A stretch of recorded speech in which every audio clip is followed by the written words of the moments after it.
Hello, everyone. How's it going? All right, let's see. 4 seconds. Let me go to the YouTube so that I can do what I need to do here. On copy the link. Off topic right here. Make sure to put your questions in the. Let's see, everyone. We are live with Dumbphones. There you go. Okay, let's see who shows up today. Really excited to have some time to do this today. Got a couple dumb phones, some new ones. Let's start with the Nokia 105. I'm actually going to open a tab today so I can timestamp these as I go. Okay.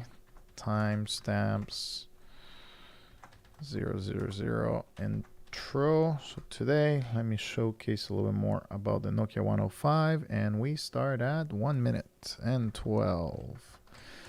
Nokia 105. Perfect. All right, so we're gonna start with some Nokia 105 stuff. If you're interested, let me copy this link and put it on Reddit. Before that, getting the preliminary stuff done. But the Nokia 105 has been quite good, very similar to the Nokia 110 4G. Actually, very very similar in design too. But kind of excited about what it can bring and a couple of extra things. So yeah, it's a good device. Let me get it here. Let me see. And again, if you have any questions or comments, we'll get to it. All right, let me go. Well, right there. Perfect. All right. So as you see, a bunch of text messages coming in. We have a first question. Why Nokia phones like the 2254 4G have a super reflective screen? Nokia 3310 have better screen? Yeah.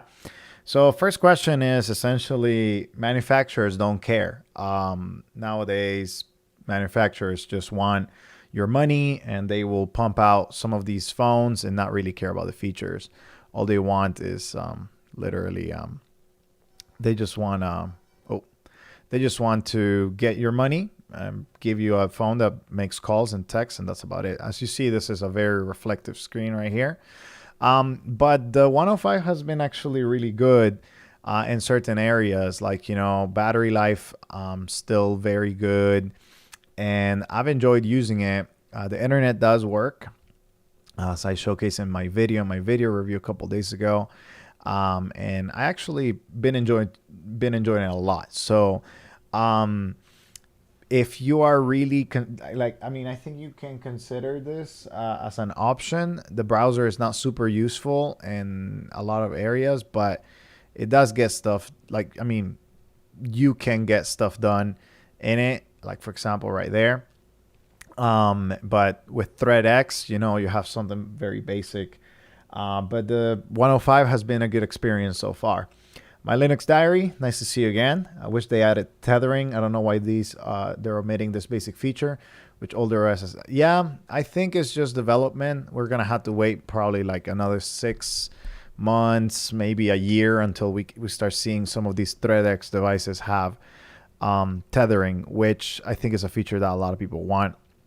But it does have, certain connections and network selection, APN at the very least, VoLTE. We have at least some of those standards coming up. I needed to update you guys on something in just a second, but 105 has been good. I guess we'll finish today with another game of Snake again. See if I can get to 100. But the Nokia 105 has been good here in the United States. It's a good alternative, as I said in my video. And honestly, it's just a matter of like what you prefer. But if you just need a basic phone with calls and text, this can do it. Yeah. So it works. It works really well. And I'm getting text messages, but I think I'm getting them from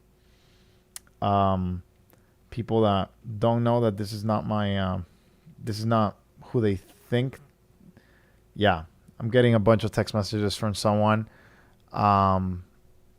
because I'm like, well, I have zero idea who you are, but you're sending text message. I mean, these are tester SIM cards, right? So somebody else had this number before, and sometimes it's funny because I get to see some of the, stuff that's been happening in their lives, and I'm just like, okay, I'm not gonna respond. Hopefully, you figured out that you're not texting the number that you're supposed to text.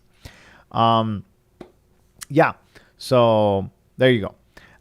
So Jack, nice to see you. Does it use KaiOS? No, this uses ThreadX. It's a different operating system. It's more basic than KaiOS. It's actually faster in certain regards and better battery life overall. So I've enjoyed it, and it works in the United States with US Mobile, as you can see right there, the white SIM card. So it works with T-Mobile networks, but it's been working on. So and yes, the Nokia 110 looks pretty much exactly the same as I'm trying to find if I still have that one. Maybe I didn't. Maybe I just gave it away. And yeah, so there's that. You have the Nokia 105, Nokia 110. They're pretty similar, but these keys are raised. They're more rubbery than the clicky kind of like plastic material. Like, for example, right here on the 2254G, you see a more plastic material. Here you have a more rubbery. It's a little bit of a better feel, but at the same time, the rubber is not super high quality. So it's not something that I would say like, oh, wow, it's so much better, right? So these devices run the same operating system. The Max West right here, I reviewed a couple of maybe 2 weeks ago now that I was testing. Also, same operating system. Nokia 220, same operating system. They're all running ThreadX, very basic. It's a good operating system, but it's not the best. But if you just need a couple things like phone calls, one-to-one text messages, you're good to go. But if you need group text, I'll recommend go with the Max West or the Plum versions, since they have the group text messaging embedded in there. All right, let's get to a couple extra questions, guys and ladies. Let's see. I have, why is KaiOS so laggy? Why can't we change the theme colors or font sizes more than 2 sizes? Again, the Dumbphone market is very niche, is very small. And most of the time, the reason why is because they don't really care, right? Like, they're not there to make sure that your experience is the best. And to be honest, that's just the reality. They just want the money, and they give you the options that you have, and that's it.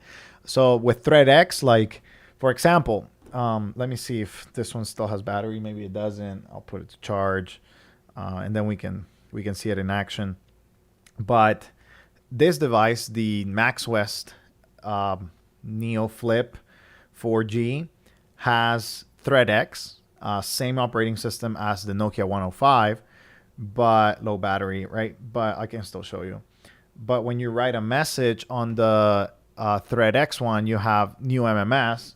When you write a message on this one, the Nokia 105, it does not give you that ability. So it just goes to create text message. By the way, I did find T9 on the Nokia 105. So if you long press this one right here, the changing key, T9 dictionary is on, and you're able to type in T9, which is an advantage, and I'll be able to timestamp that right now at 8 minutes. So I'll put it there. Nokia 105 T9. I'm trying to timestamp as I go so that whoever comes later will be able to see it. Nokia 105 T9. There you go. And questions. So as you see right here, there's a couple of differences, even though they're the same operating system. But Dumbphones are not going to get updates. So maybe I should talk about that right now at 9 minutes and 30 seconds. So 9:30. Why do Dumbphones don't get updates? Why do Dumbphones don't get updates? Or what Dumbphones get updates? Maybe that's a better. Yeah. So it's all about the price. Part of it is about the price. Why Dumbphones get updates? Which Dumbphones get updates? It's about the price. Most of these devices you're paying $50, maybe sometimes even less, right? So there is not really a reward for the manufacturer to give you something and support it. That's why they're not really making updates, because you pay $50. They're like, okay, we got those $50. We gave you the features that you needed, and whatever issues you find, sorry, we'll fix it on the next one, and you'll be able to have it on the next one. So as you see, it's very similar. It has most of the things. The advantage that I see with the Max West over the Nokia is that it doesn't have bloatware with like a bunch of games and stuff like that. But besides that, it has the same tools: ebook, unit conversion, calendar, yada yada yada. You don't have Snake though, so if you want Snake, you will need it in that. So you have still have the profiles, audio. It died, but at least I was able to showcase a little bit. But yeah, updates like this one is a more updated version of ThreadX, whereas the Nokia 105 is an older version of ThreadX, and it doesn't have the group text messaging. So you have to kind of like look into the Dumbphone Finder, right? I always talk about the Dumbphone Finder. If you're trying to find a dumb phone, here, let me put it on a different tab right here. But I'll just showcase it real quick. And again, I do this thing because I like, helping people. So Dumbphone Finder right here. Screen capture, showcase. There it is. So you have the Dumbphone Finder. You put it right here, your network, compatibility, yada, yada, yada, which operating system. I wouldn't really focus on operating system much, like focus on the features, right? Like, does it work with the carrier you want?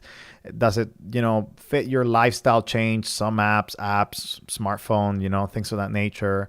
But for example, group text messages, you put yes right there, and it will filter some of the ones that don't have group text messages. Let's say that you want lifestyle change, you want a true dumb phone, then you have these ones right here: Plum Flipper, Plum RAM, Telstra Lite, Opel Easy Big Button, Jethro, and AGM M6. Those are going to be no apps, no ability to install anything.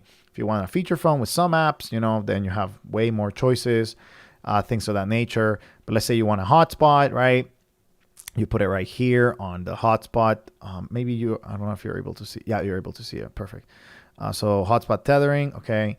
Well, then that narrows it down to even less phones. And then you want dumb phone lifestyle change with that. Then it's going to be only these three.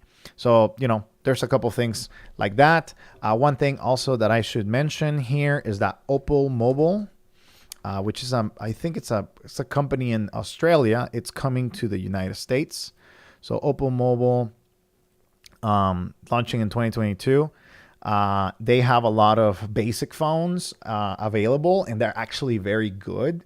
They're modeled after the Jethro kind of devices and some devices that we have seen, but they open them up way more for people that want an extra app here and there. Like this one, the Smart Flip 4G, is essentially a carbon copy of the Max West. If you really think about it, it has a camera, it has a flip phone, it has big buttons, yada yada yada.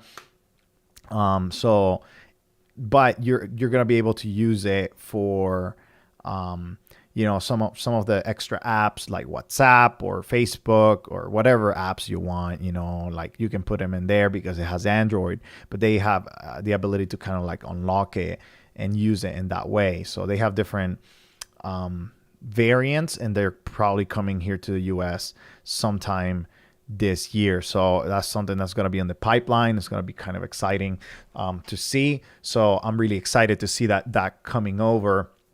But continuing with why dumb phones don't get updates is just because of the price. So if you don't pay the money, they're not going to update you. So that's why I personally recommend you to get companies that have a better track record. Maybe you're paying about the same, but they have a better track record.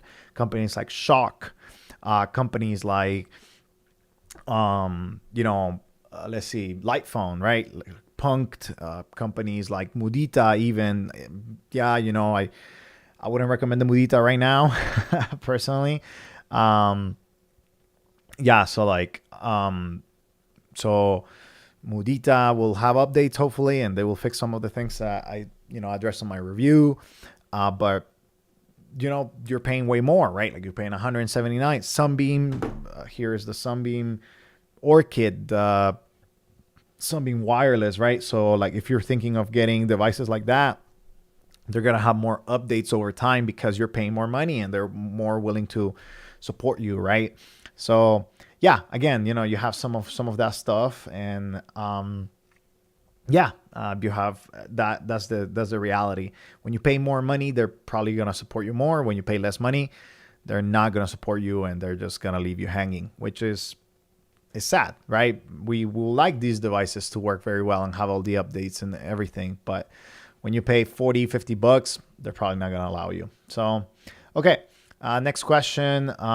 KaiOS is laggy. Yeah, again, it's just the updates, right? And there's another question related to KaiOS. Do you think the Nokia 2720 will be upgraded to KaiOS 3.0? No, it's not going to happen. Don't count on it. The reality is that KaiOS devices that are on 2.5, they're probably not going to be brought to 3. And then KaiOS 3.0 right now is not going to go to 3.1. I actually have 2 devices right now on KaiOS. So here, let me get him. So KaiOS 3 is on the TCL Flip. And that one still, you need to add the subject in order to get the appropriate, kind of like group text messaging. But the Nokia 2760 or 2760, which is the new Nokia that just came out, has the group text automatically. But that update, even though it's still the 3 base, is still not coming to a TCL Flip. So, a device that is very new. This device came out this year, probably, I don't know, 3-4 months ago, max, maybe like beginning of January, was it? That the TCL Flip came, or maybe it was in December. And now the Nokia 2760 came a month and a half ago, around in March. And it has 2 completely different operating systems, KaiOS 3, and still, not working. So not getting updated. So it's on the manufacturer, and the manufacturers are not incentivized because the user base is small. There's not a lot of complaints, but eventually they do the changes, which, I see as a win, right? Like they're listening, they're making it a little bit easier over time. Like ThreadX eventually has group text messages. Now KaiOS does it automatically, things of that nature. So yeah, let me answer this question and put it as a answer. So 01745. It's going to be, what's my daily driver? So, by the way, thank you very much, everyone who has subscribed. I am deeply, deeply thankful over your support. We made it to 10,000 subscribers, which is crazy to me. And I'm just really thankful about that because, I don't take for granted your support. So thank you for watching the videos. Thank you for watching the live streams. Thank you for, all of that. So I just appreciate it a lot. Just trying to, share my knowledge and the things that I've seen with Dumbphones over time. But thank you very much. 10,000 subscribers is amazing. I'll probably be doing another giveaway. So eventually I'll collect a couple things right now. Actually moving again within the same city. It's just that we're going from an apartment. We're going to be moving or finalizing some paperwork to get into another place. And we're really excited for that. But again, it's a lot of stuff to do, and taxes are coming, so I'll be busy. So I probably won't do it for another 2-3 weeks. Maybe at the end of the month, I'll do the giveaway for the 10,000. So thank you very much for your support. Thank you for subscribing. I appreciate everyone who watches and stays connected. So thanks a ton. But what's my daily driver? My daily driver is the Light Phone 2. Still my daily driver, still the phone that I like, that I use as my daily driver. And I accompany it with a smart device nowadays that I have a different job and I need more contact to email and stuff like that. And kind of some smart things to pay or transfer stuff. I carry an iPad, a Wi-Fi iPad, so I have it locked down. I only have certain apps in it. I try to use it less, but my wife says that I'm using it more. So I'm trying to find the balance, right? That's the whole thing. But I'm trying not to bring it as much anymore now that I'm kind of getting into the flow at work. I'm just bringing my Light Phone more often. But it's exciting, right? It's exciting to see the different people having all of these different things. But yeah, my daily driver is the iPhone 2, and it's probably going to be the iPhone 2 for the foreseeable future. I really enjoy the device, and it works for my needs. So yeah, it is what it is. Let's get to a couple extra questions that just came in. How can I install Elden Ring on Nokia 2720? Not happening, buddy. Sorry, that's just not the target device for Elden Ring. Although probably somebody's gonna try to make like some basic format for KaiOS. So let's get to a couple comments. Honestly, I do wish old feature phones are still here. Let me put that I'm reading comments now so that people can see that. Sorry for updating live comments and questions. And yeah, like I mean, you get to see some of that. The this is not the target for Elden Ring, but now let's get to it. I do wish old feature phones are still usable because I do want to do a digital cleanse with a stylish feature phone from 2004. Yeah, but 2G and 3G are getting not supported, sadly, so that's rough. I dropped my Punked, and now the screen is broken, so the left side looks weird. Not really an issue for usability, but a bit annoying for how much I pay for the thing. Yeah, that's tough. A couple questions here. Would an iPhone and Punked be, for example, be more dumb phone than feature phone? They can install stuff. They can't install stuff, and don't have any apps than the Nokias and such do. That's fair enough. I think I can change the designation. I can do that on the Airtable. I can do it right now. So yeah, that's fine. That's a good point. Yeah, it's more of a dumb phone than a lifestyle change, right? Like that's the main base. That's the main idea, that it's lifestyle change.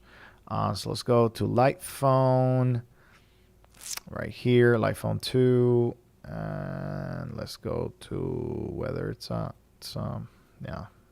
dumb phone lifestyle change. But it does it does have some apps. I guess Mudita will also be dumb phone, right? Because it does not have any extra apps. So yeah, I can change them both. That's fine. Punked MP02 here. Even though it can install what's it called, Signal, but that's just one app. I don't think that makes much of a change.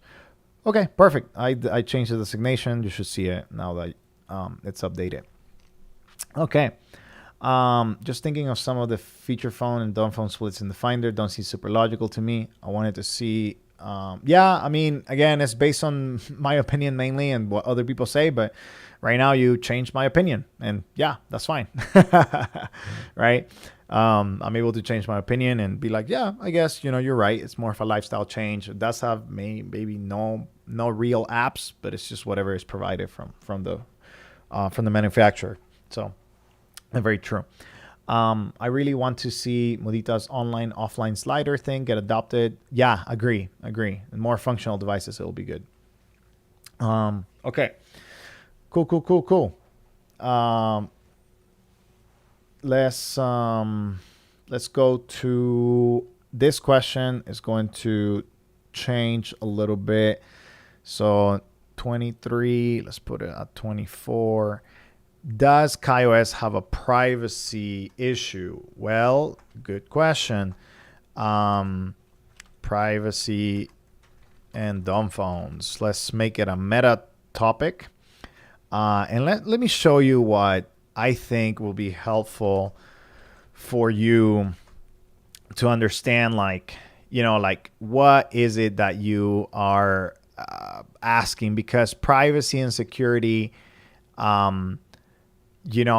it's something that it's kind of like a taboo topic sometimes, and I'm trying to find a privacy threat model that can help you understand, kind of like, hey, this is kind of like something that you need to explore a little bit more. So let me get you to here. Let's go to screen capture right here. Perfect. So I recommend this page as in like kind of like just an idea of what can work for you. Here, let me see if I can put the page in its entirety. There you go. All right, there you go. Perfect. So I think it's important to first talk about, okay, what's a threat model, right? And what's privacy to you? Because, for example, like, who are you, quote unquote, hiding from? I think that's the question that you really have to think about. Privacy Guides is a website that I have used in the past to kind of like talk about. They have recommendations, and we can go over a couple of those. Technically, on a very technical level, dumb phones are not very, quote unquote, private because they don't really have end-to-end encryption, which is kind of like a requirement for complete anonymity and privacy and security, right? So you have three layers. You have the layer of privacy, the layer of security, and the layer of anonymity. And it really depends on what you're looking for. Are you just looking for services to not spy on your data? Well, then that is one level. But are you also looking, let's say that you're a journalist. This is a very, kind of like usual example. You're a journalist and you are trying to protect information from a certain nefarious government, right? Then that's a second layer, right? It's not just like, okay, it's not about big tech only. It's about the government now, like a specific government. Or is it like, it's not only the government. I don't want them to identify me as a person, right? As an individual, I want to keep my persona very, very anonymous. Then that's a different layer, a completely different layer. So you're not just focusing about big tech or about the government. Now you're focusing about everybody. Like, you want to be as anonymous as possible. And I feel like you need to determine that first to understand whether KaiOS is private or not. So KaiOS is essentially produced by Google in a certain sense. Like, they used to fund a lot of KaiOS. And that's why you see a lot of apps from Google on KaiOS, right? And KaiOS used to have a base only on Firefox. It was only on Firefox OS, which usually Firefox, Mozilla is a company that respects certain levels of privacy, not fully, right? But it respects some. So that's the first thing. But now it has a little bit of a mixture between Android, an Android Go base, and also a Firefox base. Mostly based still on Firefox OS, but it does have some Android Go components. And that's why you see things like Google Maps working very well, right? So you need a certain level of Google services in order for that to work well, even though it's mainly run by the location tracking and things like that, right? So I feel like you first need to determine, okay, what is the level that I'm looking for? Is it just big tech, right? Like, I said, I don't like Google, I don't like Facebook, I don't like, Microsoft, Apple, all of these big tech companies, right? So, you have balancing, security, usability. They talk about some of these things here. But if you wanted the most secure tools available, you had to sacrifice a lot of usability. And even then, nothing is ever fully secure. There's high security, but never full security. So I want you to think about that, right? So they make just 3 threat models here. And they are like an investigative journalist. Threat model might be protecting themselves against a foreign government. A company's manager's threat model might be protecting themselves against a hacker hired by competition to the corporate espionage. And the average citizen's threat model might be hiding their data from large tech corporations. So here are some questions to help you understand, okay, what's your threat model? What are you trying to protect? Who do you want to protect it from? How is it likely that you will need to protect it? So like, just because you want to protect it and you want to protect it from somebody, does it really mean that, are you really threatened by what they're going to be doing to you, right? So how bad are the consequences if I fail, right? So if you fail with this threat model, is they create like a Pegasus type of virus or, kind of like a malware, and they get all of your information. What's the worst that can happen, right? How much trouble am I willing to go through to try to prevent potential consequences? So they walk you through some of these very interesting kind of like ideas, like introductions to privacy. And then after that, like, what do you want to protect? They give you some examples. And, they also have a source, surveillance, self-defense, from the EFF, which is kind of like an organization, the Electronic Frontier Foundation. And, they have a couple of extra resources. But they also have recommendations, right? And then their recommendations, they give you privacy tools, right? So web browsers, right? What you can use, the browser extensions, which operating systems are the most private, right? They're not fully going to be private in every single circumstance, but they're going to be most private in this area.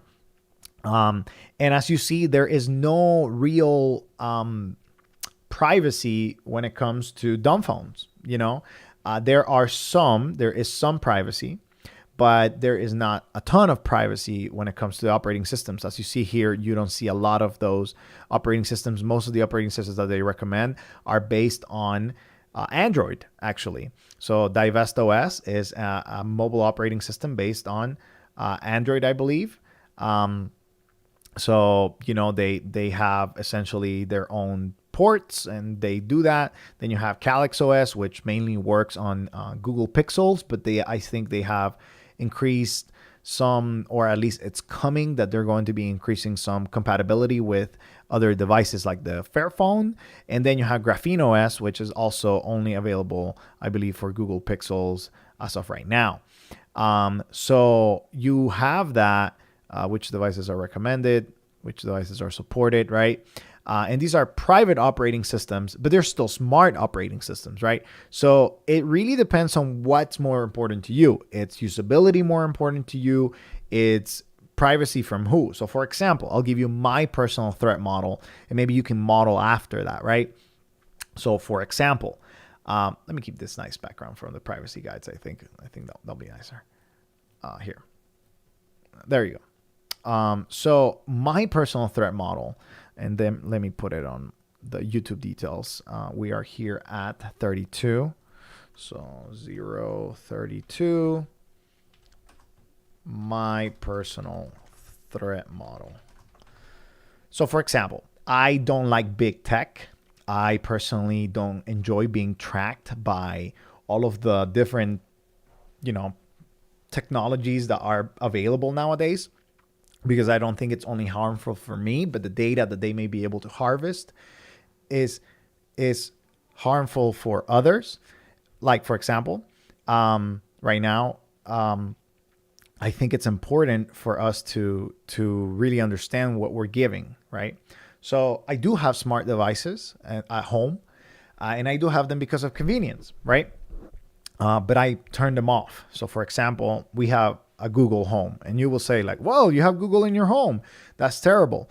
Well, yes, it is not great that I'm not able to have an open source operating system for my assistant, but that assistant provides a lot of benefits to me. So for example, I have a massive library of music, and I'm able to get the news, I'm able to get podcasts, and I'm able to get my library of music played to me whenever I want. And that's something that I said, you know what? My threat model doesn't include, it includes big tech, but I'm able to mitigate it in certain areas. So because I don't have a smartphone, it's harder to have a Bluetooth speaker and connect it to your dumb phone, right? So I was like, well, let me find a middle ground. And I also bought this Google Home, like, whatever, because it came with a router, right? So you have to think about some of those things. And for me, my personal threat model is like, okay, I'm going to try to give the least amount of personal information to big tech. So I don't use Facebook a ton. I have it because of work, and that's it. But I don't log in every day. I log in once a week because I'm required to log in once a week, and I have to manage certain pages and whatnot for work, right? But hopefully one day I'll be able to find a solution. And I don't log into the personal front Facebook. I'm just a manager, so I log into the business profile. So they're not tracking my information. They're tracking our business, quote unquote, business information, right?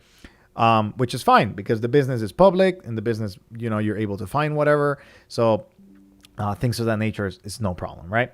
So I don't mind having a quote unquote Facebook account because they're really not harvesting any of my data, because I'm not giving them any of my data, because I'm not scrolling through Facebook. I'm not giving any advertisement data. but the business is, and I have to manage it. So, okay, I manage it once a week. I had to post, I had to schedule a couple things. Boom, done. Okay. Now, am I hiding from the government? Not really. I don't really have anything to hide. I have a YouTube channel. I have my work. I pay my taxes. I'm not really trying to do tax evasion, right? So I'm not trying to hide from the government. So I don't need to hide from the government. I don't need something like that to that level of security, right? I don't contact. I'm not a journalist that contacts, political dissidents or people that, are in the fringes or, that may have a lot of risk. So I don't need those tools. Now, that doesn't mean that I don't enjoy when we have the ability to use certain mainstream and available tools that, protect more of my data. So, for example, I have a Gmail account, right, for this channel, which you can contact me, anyone can contact me there. But that's not my personal Gmail account. Email account. So used to saying Gmail, right? Nowadays, everything is Gmail. But my personal email account is on a service that is more secure. So if I really need to send very important documents, not just like, a response to a subscriber that asks a question or maybe a partnership that I'm trying to do with somebody here, but something like, my house or like, things of like very personal information that I'm trying to send, identifiable stuff like that. I personally use, I'll show you right here. I use Tutanota. So I have a Tutanota account, and I believe they recommend it here. Maybe I would think so. Email clients, right? Clients, not providers. So email providers, there it is. Email providers, Proton Mail, very good. Mailbox.org, this route, and they also have Tutanota. And as you see, there are different services, right? So for example, Tutanota has email encryption, but it's kind of like different than your regular email encryption. It's more privatized, so it's just they do it on their own, I believe. Again, I'm not a super nerd on all of this, but I just wanted to find something that worked for me. They have account security, data security, custom domains, and aliases, so it works for me. Now, you may look at some of this information and you're like, well, why don't you use the one that has all the check marks, like Proton Mail? Well, Proton Mail has good things and also has bad things. I evaluated, I did a comparison for the things that I wanted, which one was easier to use, which one gave me the most storage and different things of that nature. And I selected, I'm going to go with Tutanota. So I went with Tutanota, and, if you want to use Proton Mail, go use Proton Mail, right? There's no problem in there. But what you have to think is like, okay, you have end-to-end encrypted technology. That's what you're looking for. That's what you're hoping. So again, you go through the recommendations. You do what's best for you and your personal operating system. So another thing, operating systems, right? They recommend mainly Linux because Linux is more private, or you're able to make it more private, or it's not tracking you. So I personally have a Linux operating system machine, but I also have a Windows machine. Why? Because honestly, doing a lot of the things for YouTube and doing a lot of the things for content creation, it's just easier on Windows. So I use Windows for that, right? So you build that threat model, you build that identity that you want for whatever it is that you want, and that whatever you're trying to protect, and then you select. Now, when I came to the reality of privacy and dumb phones, then I said, okay, I have a couple options, right? I don't want a smartphone. I'm not interested on the Graphene, Calyx, or Divest OS, because even though they are very basic, right, they're still in a smartphone form factor. They have the big device. You're not using something very basic in terms of the design. So I didn't want that, right? I didn't want that. Therefore, because I didn't want that kind of lifestyle with a big phone that kind of attracted me to use it, even in its most basic form, even if I took away all of the kind of like whatever, like I know my personality, and I said, no, I need something that is very basic, something that you don't use a ton, things of that nature. So I decided to go with the light phone. Why? Well, the light phone is based on a very basic layer of the Android operating system, right? But all their data goes through the Light portal, which is the dashboard. So I can show you that. So if you go to dashboard.thelightphone.com, then like all of your information essentially goes through this portal. And once you go through that portal, once you go through that portal, that's where your contacts live. That's where everything, music, or whatever it is, it lives in there, right? So you have that, and for me, it was like, well, the Light phone, even if I lose it, let's say that my Light phone gets lost, right? Let me bring it. Actually, I'll be back. I'll be right back, and I'll bring it because I want to talk about this from like the three contenders, right? And the privacy conversation for dumb phones.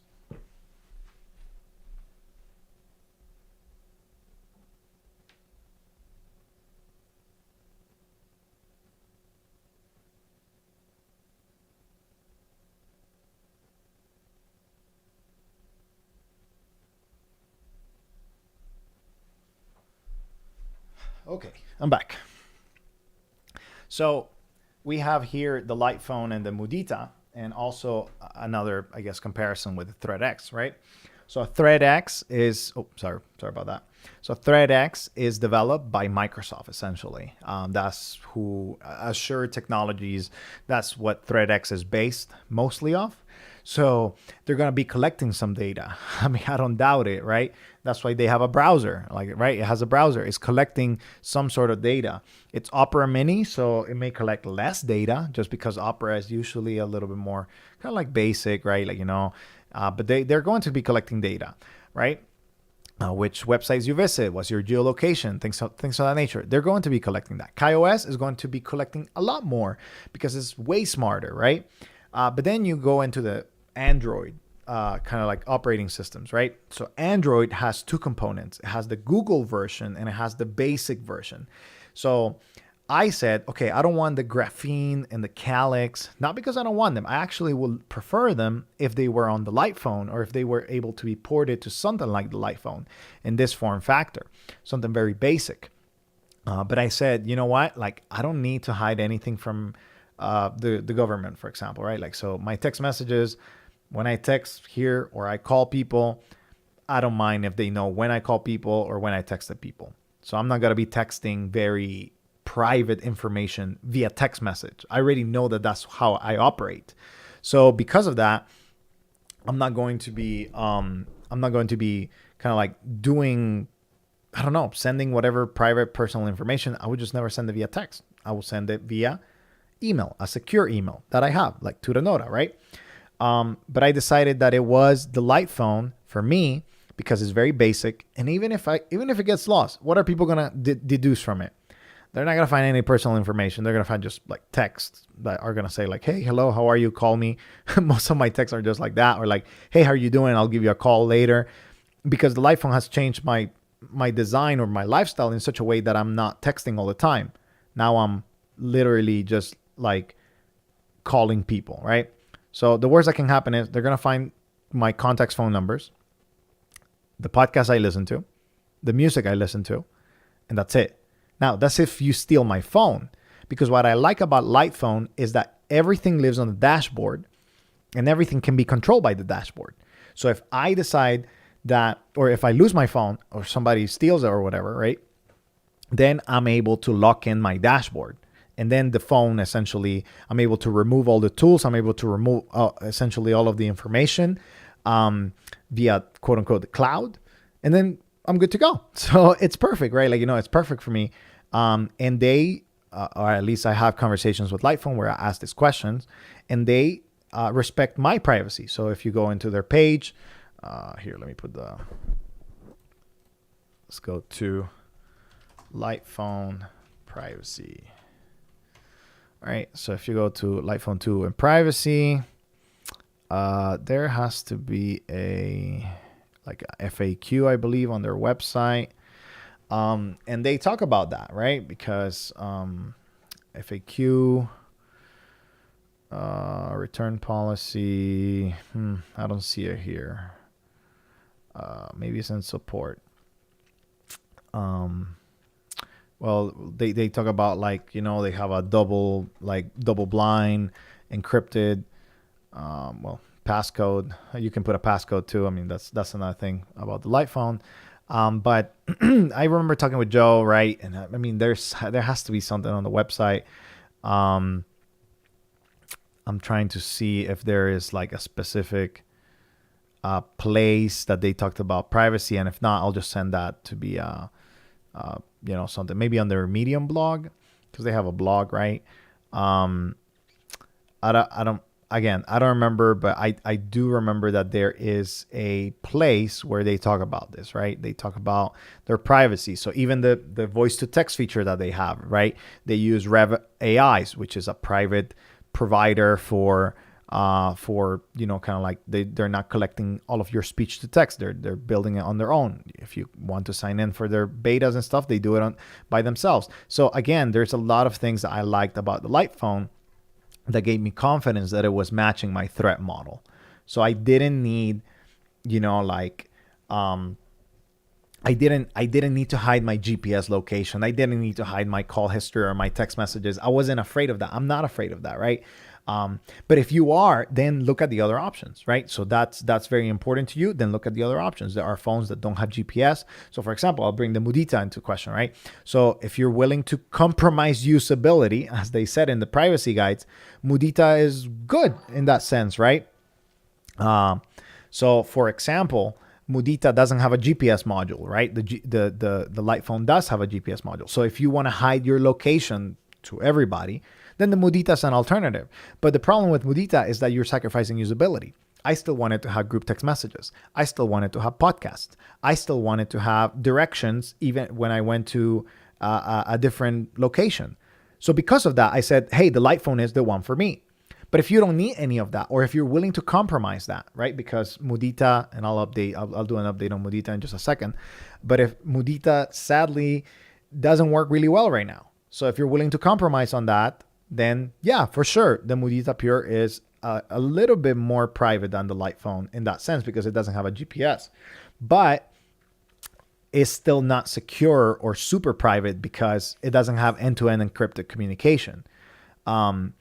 And since it doesn't have the access to, kind of like, what's it called, like Signal or end-to-end encrypted methodologies, then it probably will never be as secure as you want it to be. And then there comes a third person in the conversation. I'll get to it. You have the Punkt MP02. So the Punkt MP02 is basic, right? And you can disable a couple of the things here and there. It still has hotspot and things of that nature. Yada, yada, yada. But the Punkt has the ability to get Signal, right, via their Pigeon app. So you're able to get Signal on this phone. That's an end-to-end encrypted communication. So if you want everybody to contact you only through Signal, then the Punkt MP02 may be the device for you, right? Like, so you have options, and I'm glad that we have options, right? Like, so that fit the different threat models that are out there. So Punkt MP02, light phone, right? Like, which one do you prefer? Well, it really depends. It's up to you what you want to do and what are your needs. So build your own threat model, analyze what data you're okay with sharing, because again, there's no perfect device. Sorry, this is gonna be, let me put it on silent. But it's really like silent mode is on. Perfect. So you have to really think like, hey, what's the thing that I want for my own personal lifestyle? And once you recognize, hey, this is what I'm willing to this is what I'm willing to use, this is what I'm not willing to use, and this is what I'm willing to compromise. And after you make all of that, then you get to what you really what device you actually really want. So that was a long rant or talk or, different things. But I hope it kind of gives you that idea. Hey, for me, the Light Phone 2 works. It may not work for you, so you may need something more private because of your threat model. Build your threat model first and then align your different services afterwards. Okay, I want to talk about something that is actually not related to essentially dumb phones, but it is. It's just not directly related to dumb phones, as in a dumb phone. But this is very important. So I want to recommend this book to each and every one of you. It's called Stolen Focus. And I listened to it this past week, and it's very, very, very, very good. And I would honestly just say, like, you have to read this book or listen to it or read it on a Kindle or get it on a paperback, whatever it is. Like, it's a very important book for digital minimalism. I'm going to put the link. I'll copy the link here. I'm going to put the link on the YouTube chat for you to get it. If you want to get it, you don't have to get it, but I highly, highly recommend this book. It's been very big. It's just changed my perspective on a lot of the ways in which the system works against us and why, some of these things are happening to us. Like, why are we losing focus? Why are we losing the ability to think deeply? Sometimes we think it's our personal problem. Let me put another timestamp here. Sometimes we think it's our personal problem, but it's not. There are, as he uncovers, deeper forces, if you will, into this whole conversation. And I think it's extremely important that you evaluate the evidence for yourself, and that you build a life that is with intentionality. And it's a very, very, very good book. I personally recommend it. Please read it. It's going to change the way that you see what is the actual problem with your internet use or your phone use or whatever it is. It's just, it just changes the way that you really think. And I don't think he's presenting any information that we really haven't thought about or that intuitively we do not know. But it really helps you understand how you want to shape your life for the future. So I'm always trying to recommend books to you guys that are helpful, that are, encouraging. So the last one that I read, I recommend it. Think Again, very good. This one, Stolen Focus, it's very, very good, especially for the conversation around dumb phones and why you may need to switch to a dumb phone. So personally enjoyed it. Very, very good. Again, highly recommend. Link is on the live chat. Make sure to check it in there. I'll probably put it in the description of this live stream as well. And book recommendation of the live stream. I'll put it in there as well so you guys can check it out. Very highly, highly recommend. Very good book. And it changes the way that you really think about this whole problem of constant use. It changes the way that you think about, like, your family, if you have children, your children, or if you have a spouse, or if you have a significant other, how they're being affected by all of this. So it's a very, very good book. So just to say that, let's go back to regular programming, if you will. So let's go to questions and answers. So more questions, comments and discussions and stuff like that. So let's go back to that. What timestamp is this? Is 53. So I just wanted to talk about that for a little second. I really think it's a very good book. So let's get to a couple comments and questions. Since I last finished, it says, planning to get a Punk 10P02 and switching to US Mobile. How is it like swapping the SIM card between that and an unlocked smartphone, because I need it for work still? If you're going to do a hybrid setup, it's fine. You swap back and forth and you'll be good. What I recommend is, so what I'm doing personally is, I have my light phone, and if you bring a smart device, let it be an iPhone or a smartphone that you already have. I bring my iPad with me, and I just tether my internet connection from here to here, or I use this on Wi-Fi, and that's it, right? Like, I use a VPN on Wi-Fi, or I use the hotspot on this device for it. So I personally recommend the hybrid setup if you really need something that's smart, or apps or whatever for work, or just to survive and whatnot. So yeah, I recommend that you bring it. And the Punk TP02 has a hotspot, so you shouldn't have any issues in that sense. Here, let me see if I can download the latest update on Wi-Fi. Hopefully Wi-Fi is on. Yeah, let me connect to the, oh, it's connected to the Death Star already. Perfect. That's my Wi-Fi connection. Let's see, settings, applications. I can show you this. Manage and Pigeon. Yep, Pigeon update. Perfect. So Pigeon just had an update that allows it to. Do you remember how, like, a couple of live streams ago I struggled with the CAPTCHA for like forever? Let me put this actually in the comments. So the new Pigeon update, 55 minutes. So new Pigeon update. Maybe we can test it. New Pigeon update right here automatically selects the checkbox for you.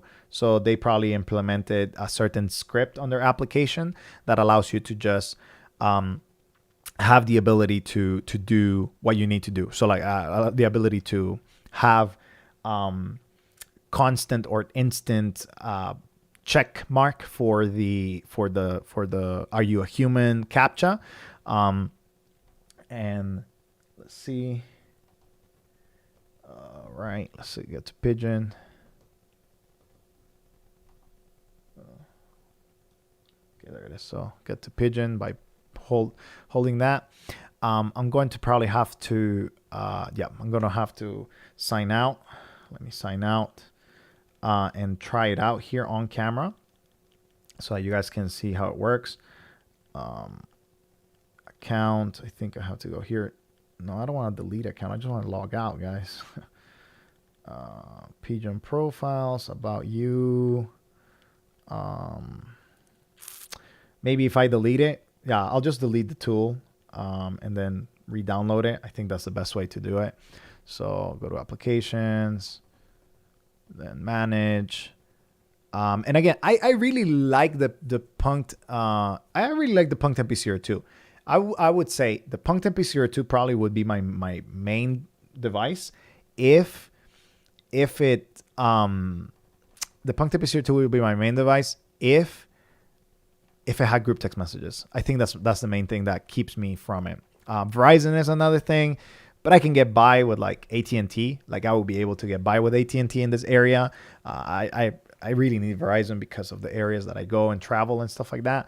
And that's why I use it on the Light Phone 2. That's another thing that I'm not willing to compromise. Like, for example, the Mudita Pure doesn't really work with Verizon. But yes, so the Punk TP02 is probably one of my favorite devices. I love the form factor, the case, everything is well designed and it's kept up. And I like Signal. Personally, I like Signal. But you know, it's not a deal breaker for me.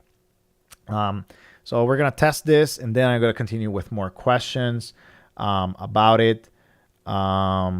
So yeah, let me get to it so that I can showcase to you guys how it works.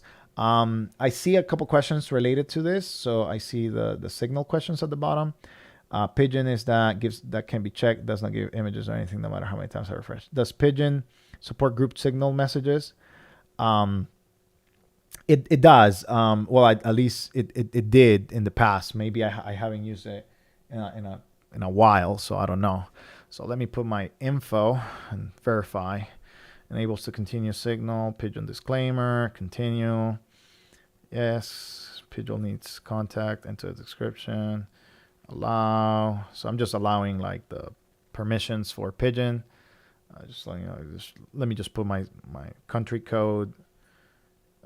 United States. United. Oh, come on. United States. No. Yes. Phone number. Okay. So now that I put in my phone number, it's supposed to have the CAPTCHA automatically there you go. Well, let's see what happens. Okay. Well. Okay, so it checked it off automatically, but nothing happened. I'm able to navigate through. Okay, that's a traffic light. This is a traffic light. Oh, because it doesn't load all of the. Oh, it did. I just needed to press it again. Okay, I'll verify. See what happens. No, not that. This one. Verify. No. Okay, try again. Let's see. I can barely see, guys. So. Yeah. Again, it's not very usable.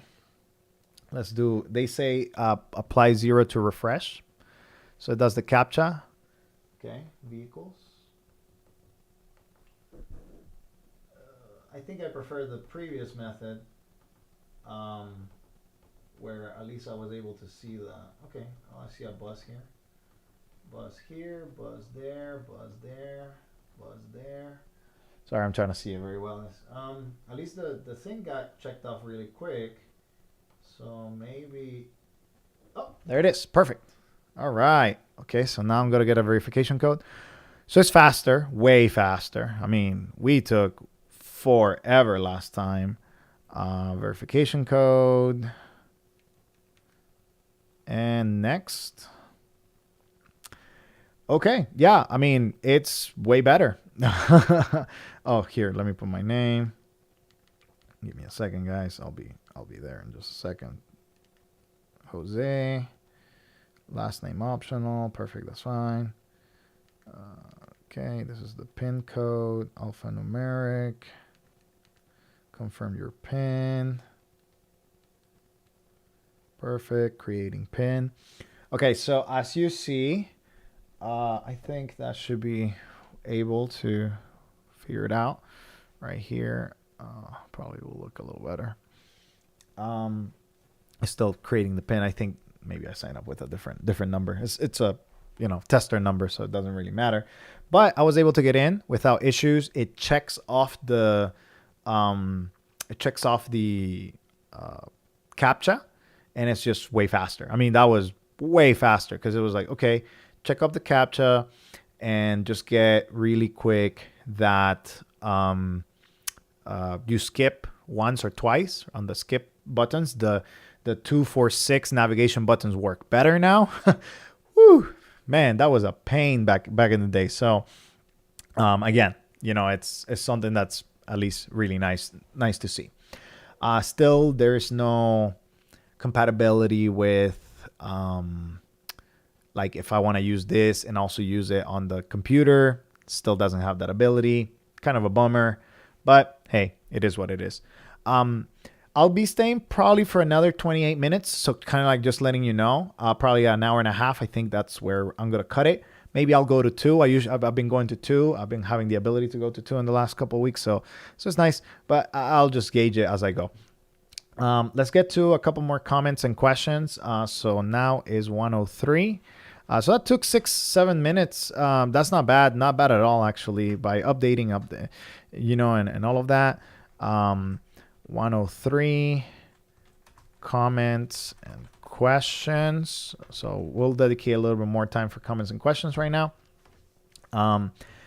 So let's see the comments and questions. Yeah. So a couple of people say hi. Hi, everyone. I'm excited to hope that you are able to enjoy. My Linux diary, Nokias have Dumbphone designations, but also have apps. It's more of what apps mean. Oh yeah, we were talking about that earlier on, feature versus Dumbphone. I'll revise it. I'll take some time to revise it. I haven't done like the overhaul that I wanted to do this month. This past month was really busy, and this month is going to be busy as well, but I'll be working on it. So I'll finesse it, and I'll make sure that it's more tightened down. Because I don't feel like a browser is an app. If it's brought into the device and if it's really useless like it is on the Nokia devices, I don't really consider that an app. But yeah, it kind of really depends on how you look at it, right? Okay, let's see. What are the differences between Kyocera, Dura XV, and Dura XV Extreme? LTE. That's it. VoLTE. The Kyocera Dura XV regular doesn't have VoLTE. I don't recommend you get it. It's a little older too. So I recommend you get the Kyocera Dura XV Extreme because it has LTE and you're going to be able to use it for longer term. So just my recommendation. How risky is to use a phone with an unlocked bootloader? So this goes back to our privacy conversation. It's only risky if somebody really is nefarious and gets your phone and loads malware into it. That's essentially the main idea, right? So no one's going to get through your bootloader to anything unless they actually have the physical device with them. Now, would it be easier with an unlocked bootloader to steal more information or put malware into your device? Absolutely. But if you keep your phone close to you all the time, then it's really not a risk. I've used phones with unlocked bootloaders and I never had issues. But again, it really depends on your threat model. So there you go. Okay. Having a phone without GPS and the ability to install social media apps is already a huge step up in security. Oh, absolutely. I mean, if you have a device that doesn't have GPS and that doesn't have social media, you're already, huge into like not being tracked by big tech for sure. Adam thinks so as well. Adam, by the way, you're our latest contributor. It's not called contributor and YouTube. It's called it's not called subscriber. Member. Yeah. So you bought you got a membership. Thank you very much. Every member, I really appreciate it. And everybody that has subscribed. If you are not in a position to be a member, it's okay. Don't worry about it. Members, you can contact me, anytime, any questions or whatever. But thank you for supporting the work. I really appreciate it on a monthly basis. So yeah, and I think there's another member here today, Vladimir. Yeah, Vladimir, thank you again, also for contributing and signing up for the membership. I really appreciate it. And again, if for any reason you ever can't or whatnot for a month and you have to pause, that's okay. No problems. Like just your support watching the videos is good enough. And I really appreciate everyone who has signed up, subscribed for being a subscriber to the channel. Really appreciate it. Okay. All right. So can these work on AT&T or T-Mobile in the US? I don't know what you mean, David. There's a lot of phones that I showcased in the last couple minutes, but I'll give you a rundown. Punk Tempi02, yes, this can work in both. Nokia, only on T-Mobile. Mudita, I recommend that you only get it on T-Mobile. I'll do an update on this in just a second. The light phone works on everything. So AT&T, T-Mobile, Verizon, yada, yada, yada. Look into the Dumbphone Finder. Again, I'll go to the Dumbphone Finder real quick. Go to the Dumbphone Finder and put here, you need T-Mobile, AT&T, and boom, it will tell you what works. You want a Dumbphone only? Then right there, there are your two options for both T-Mobile and AT&T. Now, if you only want T-Mobile or only want AT&T, then the list may expand.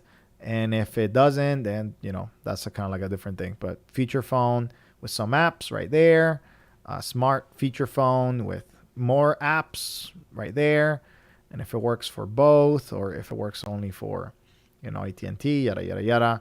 So you have them there available to you. So go to the Dumbphone Finder, take a look into it. And then, kind of like decide from there. So decide what your needs are. Go to the Dumbphone Finder, find the phones that meet those needs. So yeah. Exodia, any news on the new flower for Sunbeam? No, sadly, no. They are not really interested in developing something like that. But like I said in the beginning, Opal Mobile is coming. And I think that may be a very good sweet spot. I know our member on Reddit, Heraclius Magnus, he reviews a lot of the Australian dumb phones and he really likes the Opal ones. So I'm really excited about Opal Mobile coming into the US. Opal Mobile USA coming soon. Okay. Hello, I'm Paul. I'm trying to find a dumb phone that works with Google Fi. I really want a web-based texting in addition to having a phone. Do you know if the Xiaomi Chin F21 will work? Anything else? Oh, okay. So the problem with Google Fi is mostly the activation part. If you can activate on a T-Mobile based device, so make sure that they use the T-Mobile only side, I think you can make the Chin F21 Pro work. But I personally just recommend you, if you're going to use dumb phones, I stay away from Google Fi. They really check very periodically and they block a lot of the dumb phones. So I recommend that you go into something like Ting or US Mobile. Is very inexpensive and it works. For the web-based kind of like texting, actually, I need to add that filter into the dumb phone finder because a lot of people seem to be. I recommend that if you need a web-based texting, the Chin F21 Pro for sure. The Cat S22 Flip, that's another one that you can make it work. And I think that's about it by default. Oh, the Voice Ping P1. So the Voice Ping P1 also works for that. So yeah, the Voice Ping P1 works. The Cat S22 Flip or the Chin F21 Pro. And if you want compatibility in the United States, I know the Chin F21 Pro is very nice and it's super, like well designed and whatnot. But again, if you really want web-based texting, I think the Voice Ping will be a better phone overall. Here, I'll just go into right here. So, currently unavailable. Oh no. What happened? Don't tell me that they removed their listing already. Voice Ping P1. Yeah, I mean, it should be here. Oh, wow. It's out of stock right now. Maybe let's go to their... Oh, come on. They were one of my favorites because they were listening. Voice Ping... Okay. Sorry, guys. I'm trying to figure out what happened to this. If I need to do some pruning. Voice Ping P1 now. Here. Yep. Buy. And okay. Well, they still have it on their kind of like buy on Amazon, I guess. I'll ask around. I don't know what's going on. Pre-order. Ships. Oh, okay. So it's on a pre-order basis right now. So apparently they are on, we're out of stock right now. Orders will be delivered only in April 22 with an improved version of software. There you go. Okay, so they're going to be updating. That's awesome. That's awesome. Yeah, that's very good. So bringing some software updates. That's good to hear. Yeah, I guess they sold out. You guys started buying so many that they sold out. That's amazing to hear. I know it's not as stylish and not super well designed in certain areas, right? But it does work for web-based texting. And then you have the Cat S22 Flip, which again, I think it's a good phone. This is how it looks. I guess we'll get from, yeah, so, there's the Cat S22 Flip. Also has web-based texting. So if you're looking for web-based texting, I recommend those devices more than anything else. So, and I know the Chin F21 Pro is the dream device for a lot of people, but it doesn't really work reliably in the United States. It works in certain areas, but not everything. So I just recommend that you get something that's more reliable for you. Okay, continue. I need Slack for my job. I just can't get around it. I'm thinking going with a dumb phone and pairing it with an iPad mini that has self-service. Any other ideas? SOOC Daddy. The Voice Ping P1, but now I wouldn't recommend it because the typing experience wouldn't be that great. Cat S22 Flip. So the Cat S22 Flip works. The hybrid setup, of course, and that's about it. I really don't think those are my only two suggestions because the Cat S22. Hey, buddy. Oh, what a cute boy. Yeah, I need to take him out. So in just a second, I'll be leaving in like maybe 15, 20 minutes. But the Cat S22 Flip is the best solution because it has voice to text and you're able to use Slack, I believe, since it has Android full version. Maybe the AGM M7. I mean, that can also work. I think Slack doesn't need Google services. Maybe I'm mistaken. Maybe it does. Here, let me check. Doesn't need Google services. there is a website. I can also show you this by the good people at, I'm trying to remember, Techlore. So the good people at Techlore have a great, right here, Plexus. There it is. So Plexus is a Android app compatibility search for de-Google devices. So the AGMM7 is de-Google by default, and Slack 3. I don't know what this means, but let's see. Maybe. Okay, let's find something that I know works. So for example, okay. Tor. Okay, I don't see it. Okay, anything else? AntennaPod. There you go. Okay, so AntennaPod has a rating of 4 as of October 2021. So if Slack has a rating of 3, that means, you just don't get notifications. But you can check. You can check the notifications. So you're good. Yeah, perfect. So in that case, I would recommend, since you need Slack, let's go to, first, of course, your carrier. Go to whatever carrier you need. Let me see. Do I have a reset button? No, I need to add that reset button at the top. I don't like that I have to do all of this. Okay, so let's go to, you need apps. So you're going to need a smart feature phone or a smartphone, mini smartphone, right? VoLTE, of course. And any of these can work, depending on your area, of course. Let's say that you need it to work with T-Mobile, Verizon, AT&T. Let's say T-Mobile, just to make it easy. So AGMM7, Cat S22 Flip. You can make it work with the Kyocera Direct Stream XV, but I don't recommend that. You can also make it work with Shock Classic, Sonim XP. No, don't get it with the the Sonim XP3. Yes, not the Sonim XP3 Plus. So I can recommend you Sonim XP5S. That works. That will work because it's de-Google. Shock Classic, Cat S22 Flip, and AGMM7. Out of those, the ones that you're going to have the easiest time is going to be AGMM7 and the Cat S22 Flip.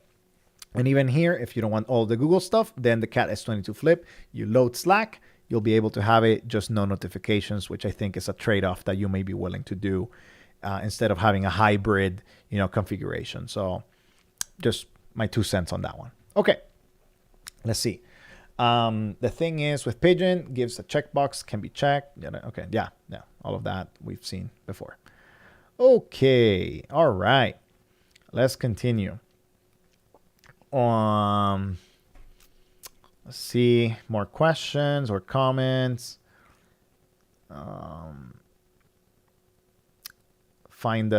So Vladimir likes the LP2. My Linux Diary doesn't. I get it. It's just different, the science preferences. Adam, what phone do you currently use on a daily basis? Light phone 2, brother. That's the one. I just enjoy it. It has everything you need, or everything I need, and it just uses very little data. It costs very little when you pair it with the right plan, aka the Verizon plan, $10 Verizon plan. So I pay $10 for, I pay $10 for my for my service, and I love that. $10, unlimited calls, text, and data, and hotspot for like 15 gigs. It doesn't get better than that, honestly. So yeah, I just enjoy it. So Light Phone 2, personal one for me, but that's just for me. Those are my needs, right? Okay, let's see. My Linux Diary. For me, it doesn't do the automatic thing. Well, it's known to be inconsistent. Oh, I'm sorry, man. I'm sorry to hear that. Yeah, that's rough. I hope maybe contact Punked. Maybe they'll be able to help you with that. I don't know. I don't use this on my daily driver to see, but it worked. Thankfully here, I guess, for them. Okay, let's see. Hi Jose, I'm so happy with my new Punk MP02. I have pre-ordered the Mudita, but since I really wanted an easy to use device and good or very good call quality, Punk suddenly became my favorite. I agree. Punk has the best phone call quality out of the the three top expensive devices, Light Phone, Mudita, and Punked. Punked is at the top, and then Light Phone, and then Mudita is definitely last for the foreseeable future. Let's see. I'm one of the few users who doesn't use group chat, so Signal was not important to me personally. Yeah. Do you know if Punkt will update their landline phone? I read the consensus that it has some issues. If they put out a new model of it, I'm sure it will work much better than the very first phone. Yes, I have I haven't heard from them on that. They're focusing on updating Pigeon and updating a couple of the other things, so I don't think they're looking to release a new landline phone. Although their landline phones are very very nice, very good looking. Christoph, how can I become a member? I want to support your work. Thank you. I appreciate it. I'll do a little walkthrough at, again, 1:20. So we did comments and questions for about 20 minutes. How to become a member. So I have a couple of ways that you can support my work. And, some of this takes money. Again, keeping up with the different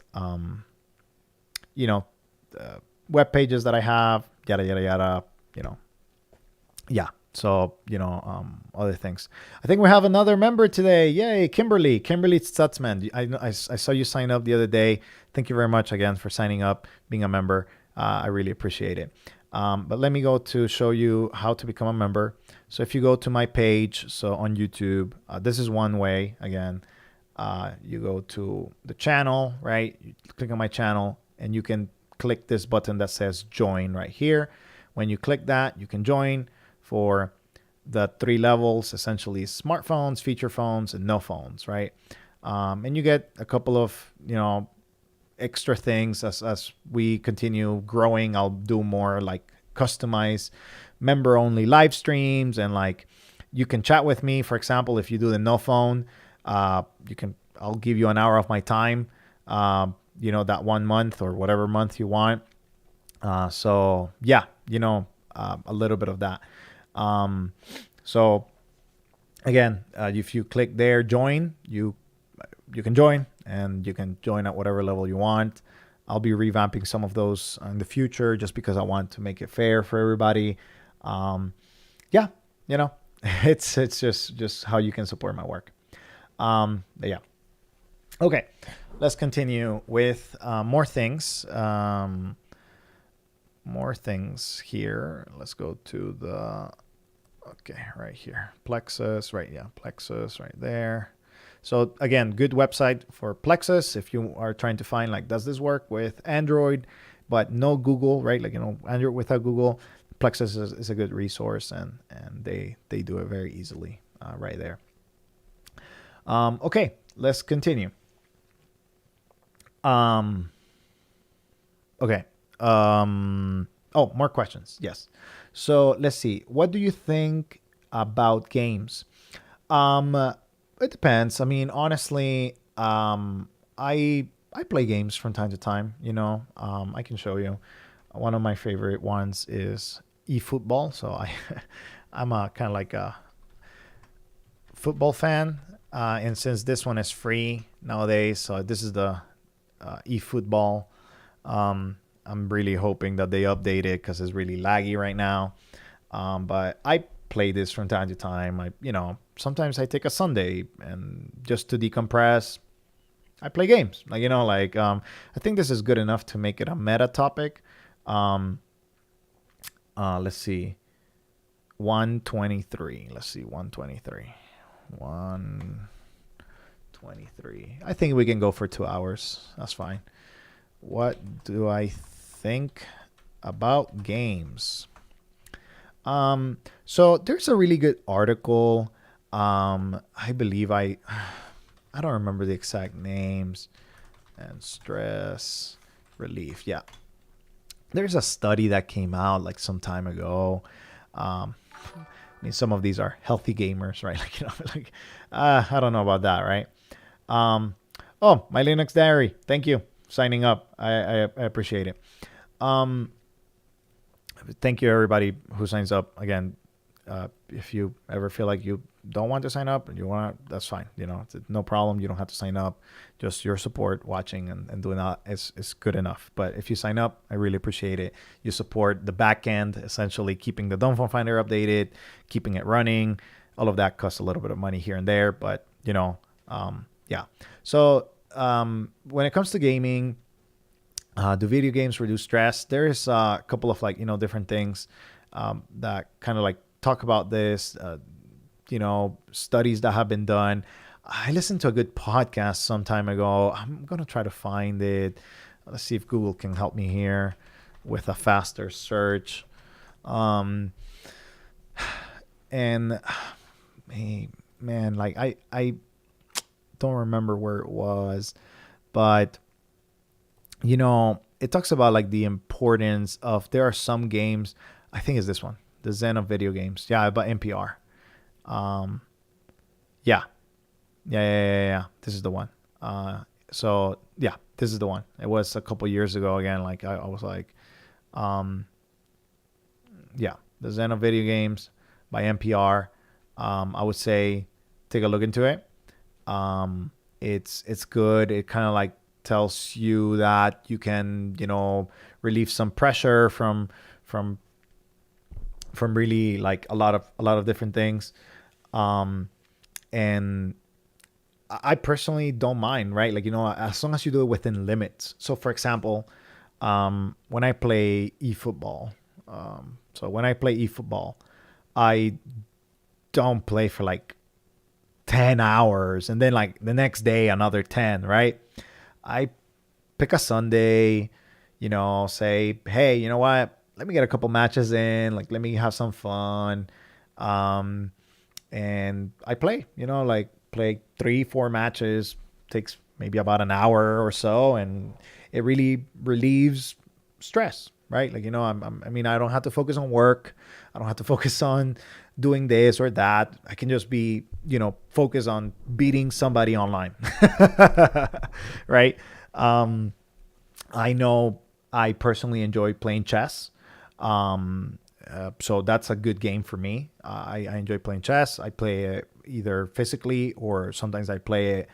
So I teach a class at a school. Sometimes I play with the students at the class, right? So like, hey, let's just have 5 minutes, 10 minutes, like a little de-stressor. You play, you're focused on the game, and like you play chess and that's it, right? So it's a collaborative, something that can bond people too. I think a good measure of whether games are actually good for you or not is whether you are doing, like, if you're playing games with other people, usually it's a bonding experience. If you're playing games and you're just like on top of that, like that game all day, every day, and you don't like leave your room and you're not having human interaction, then I feel like that's when you can really, like you can really get into a very bad place. Like if you are playing games and you're not having what's it called, like, and you're not having interaction with people, then that's a problem, right? But yeah, I mean, I think if you enjoy it, if you don't sacrifice your health, if you don't, if you're doing your necessities, because I know, like, for example, I used to be very, very heavily addicted to gaming. When I was in my teens, I used to go right after school to play with friends all the time, and sometimes I didn't play with friends. I just played by myself, and like, I sometimes isolated myself. So that's definitely the bad side of gaming. But can it be helpful to you? I think so. As long as you do it in moderation, like, or you play with others. I feel like that keeps a check because, like if I'm playing chess, it's very determined. Like, it's like, okay, this game is going to last max 10, 15 minutes max. Like, if you're playing without a timer, and if you're playing with a timer, it's even faster, right? So you have a time period that you play. And we need that social interaction. It's very important. So don't sacrifice the social interaction. Do the things that you have to do. But if you want to play an hour a week or maybe 2, that's good. It's fine. If it relieves stress, but try to do it with other people. I guess that's my recommendation. That way it doesn't feel like, digital gaming. I'm talking about digital gaming because I feel like board games, I mean, they also go for like long periods of time. But it's different because you usually have to play with somebody else, right? Like, so you have that interaction. Like on Saturday, I went to a sports night. So we went to play basketball and volleyball and stuff like that.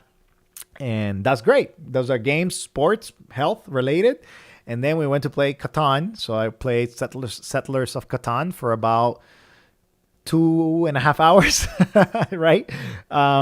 But it's just, like it was good. It was a great experience. I was with friends and we were playing Catan and trying to beat each other and steal the longest road and the largest army, and it's getting close. So it's a good experience. So it's good, right? Like, board games usually connect us. I know my wife and I play, when we first got married, like we used to play Ticket to Ride just together, and like, I think we should pick it up back again. So maybe tonight I'll play Ticket to Ride, right? Like, so it's a bonding experience. It's just really how you do things in life. And I guess, again, I really think that the book that I recommended today, the book is Stolen Focus. Very good. It really teaches you and it really reorients you into that interesting conversation. It's a very important conversation to have. So there you go. Let me, because here we've been for an hour and a half. I've been talking. Let me get some water. I'll be right back. And if you have any questions, make sure to put it in there. Oh, and to close the gaming section, I will say, is eFootball good? I've heard mixed reviews. It's not great. It's free, so I don't really have like super high expectations. I've been a FIFA PES player for a long time, since my teenage years when I used to play like 10 hours at a time. Right, not anymore. I play in moderation. I've learned to kind of restrain some of that. But eFootball is not that great. I mean, right now it's not that great, but I think it's gotten better. I remember playing it when it first came out. It was bad. Then I updated it maybe 3 weeks ago. I updated for the October or November update whenever it came out, and it was just a little bit better. And I really think that they're going to continue making it better. So would I pay for it? No, absolutely no. But free, I can play with other people online. Yeah, why not? So I'll be right back. I'm just gonna get some water, and then we continue for the last half hour.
All right.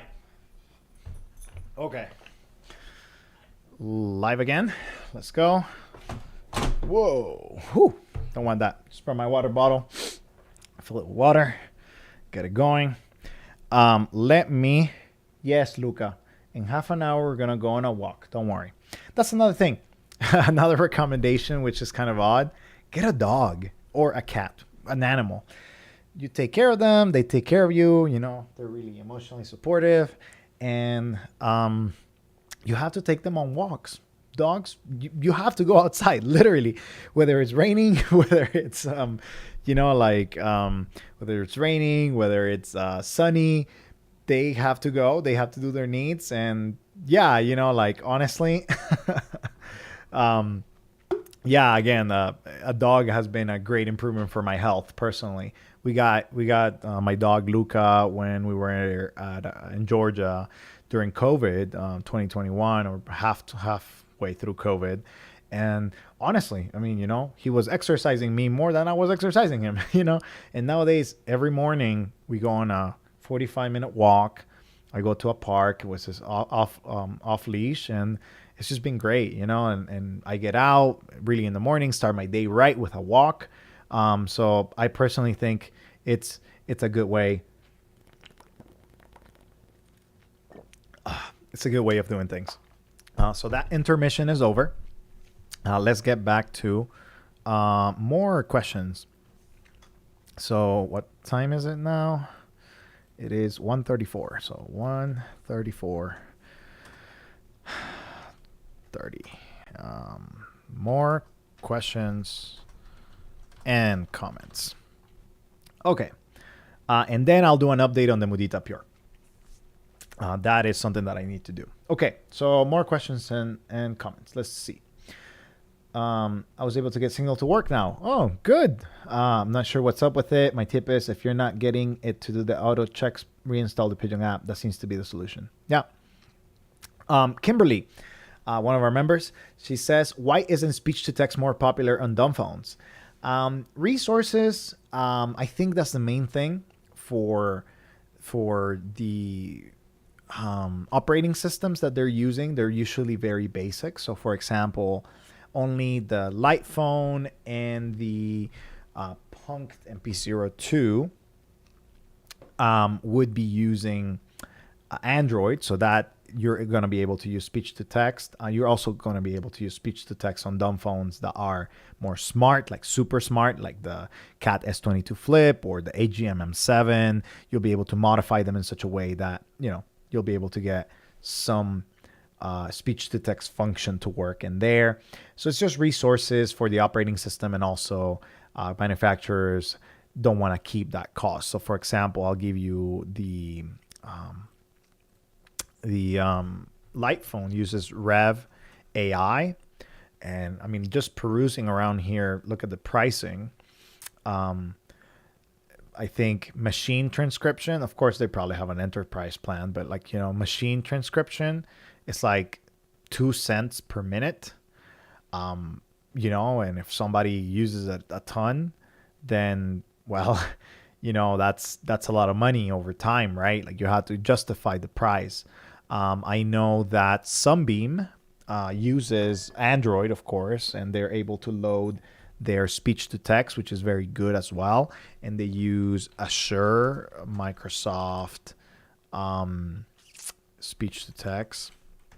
So they use this speech to text from Microsoft, and I'm not necessarily sure how much money they, but like for example, let's see right here, this is what they use, and it's super accurate, and like right there, it will show you how it works, and this is what they use on the Sunbeam, and it's very good, but they have to pay for it. I think they pay, I wouldn't even know, how much they kind of like go over, but let's say virtual machine learning, AI. I would think it's maybe an AI, right?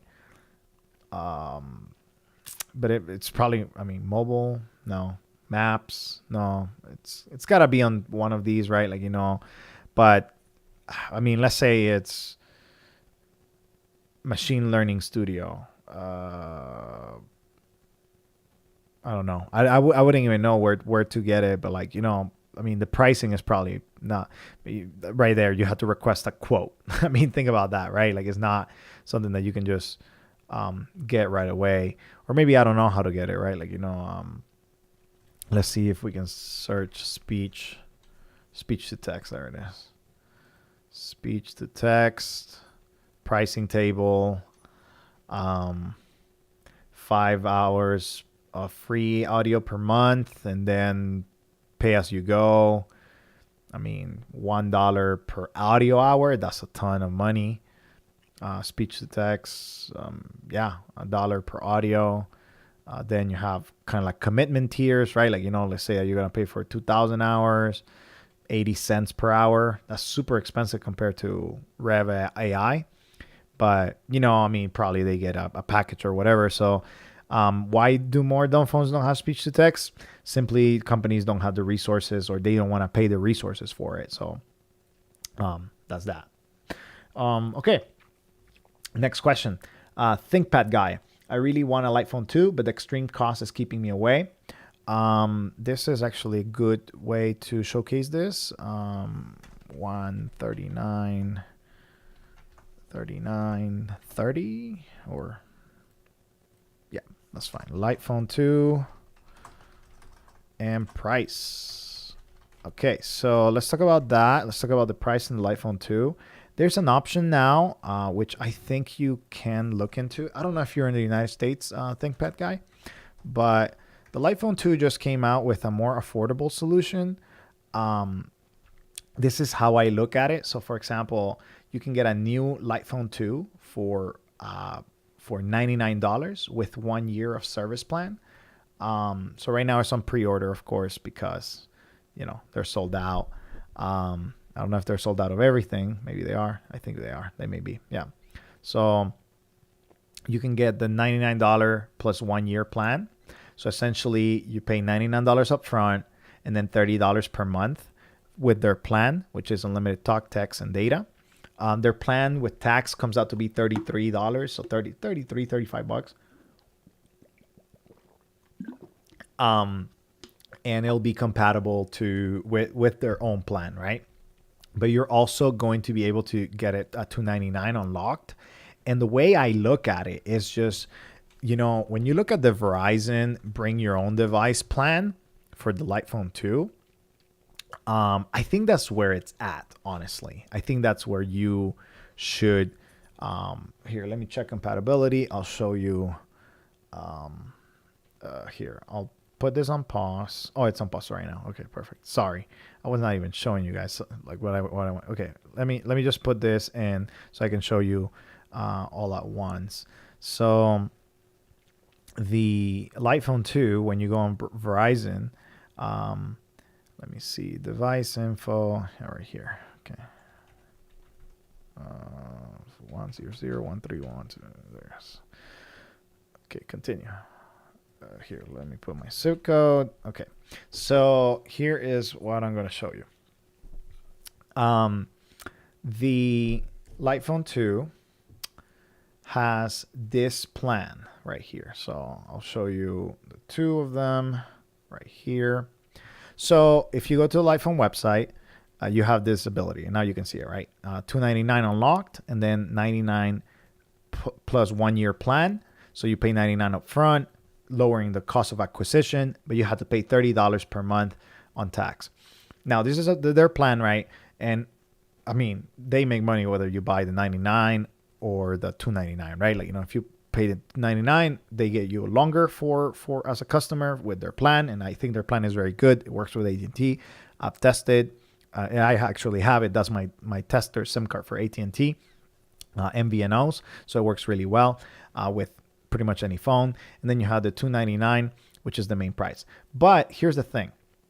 With the light phone 2 on Verizon, with the bring your own device, whenever you put on the IMEI, you have to put the IMEI. It would not, showcase if you don't put the IMEI. But if you have the ability to get the unlimited plan for $10 per month, plus taxes and fees, again, it comes up to like $15-16. So if you buy the light phone for $299, right? Let's just do some calculator on Bing, right? So let's say you buy the light phone for $299, and then you pay about $14, $15. Let's say $15. 15 times 12 is 180. So 180, you will pay over the course of a year $479. Now, let's say the plus tax on the light phone, an extra $50. You'll pay $529 over the year for service and for the phone, right? That's it. Nothing else. And then if you get their plan, which is fine. I mean, if you want to get their plan, because let's say your plan right now is $50, you go down to $35. That's great. But I think it's better to get the $299, get it up front, and then get the plan, the $10 plan from Verizon.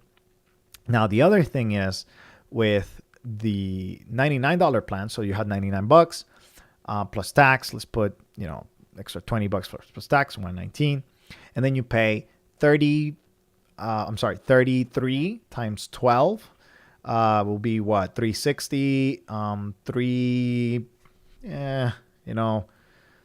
let's say 360, right?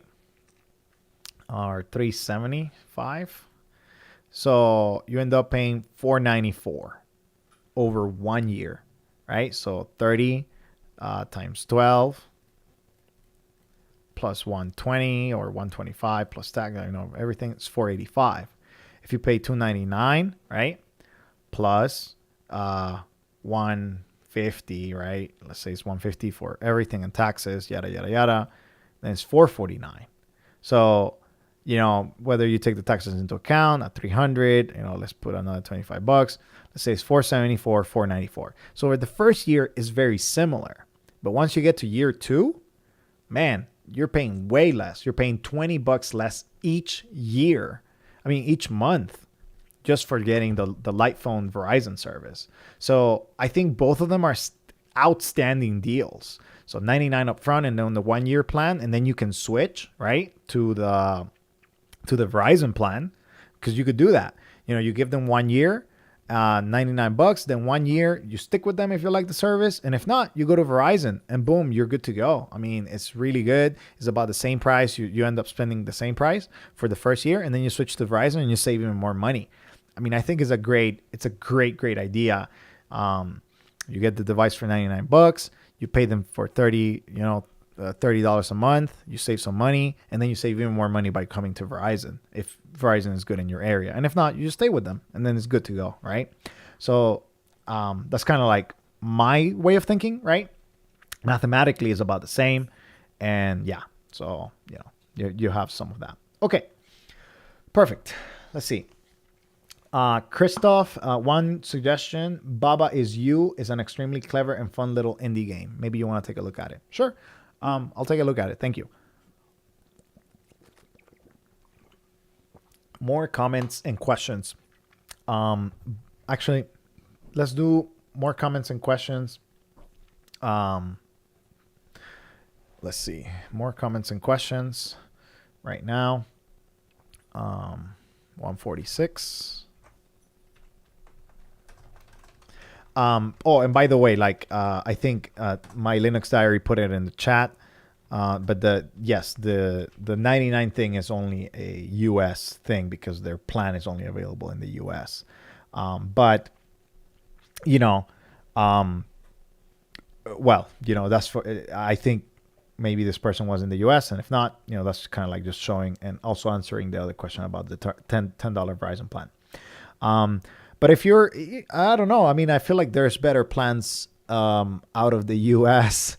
for the light phone too, because of its because of the pay-as-you-go plans and very little data that it consumes. I think you will be able to find a lot of good things. Okay, let's continue. More comments and questions. Let's see boom, right there.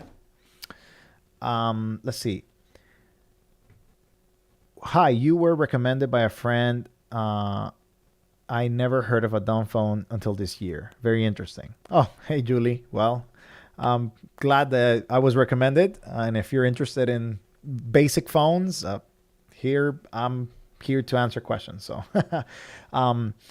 I think you have a question, actually. Do you use Dumbphone as your main phone? I do. I use the Light Phone 2 as my main phone, and it's worked really well for the past 2 years. So I've been on the Dumbphone journey for the past 2 years and helping people find their Dumbphones. So, yeah. My Linux Diary. You will love my hour-long chess games. Okay, there you go. Let's see. I also had a different observation for you. I find many online games, with the exception of chess, to be very frustrating and problematic given my anger issues. Single-player games are more relaxing. Oh, yeah, fair enough. I mean, know yourself. That's actually very good to the topic that we cover on gaming. If you find things problematic for you, avoid them.